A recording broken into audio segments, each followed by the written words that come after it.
ماتم مت کریں، یہ بدعت ہے، یہ حرام ہے۔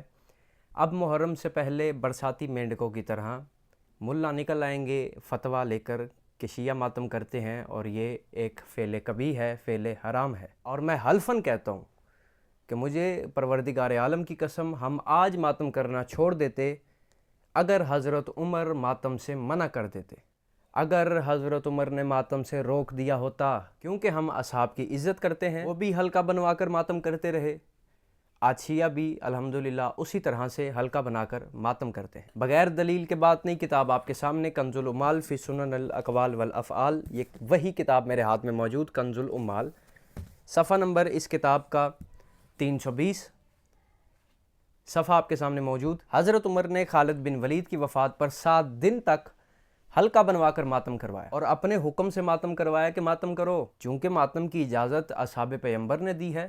اگر شیعہ 7 دن میں 3 دن کا اضافہ کر لیں، 10 دن ماتم کریں تو آپ کو تکلیف کیوں ہوتی ہے؟ آپ گھبرایا نہ کریں، یہ سنت ہے اصحاب کی، ماتم کروانا اور ماتم کرنا بھی اصحاب کی سنت ہے۔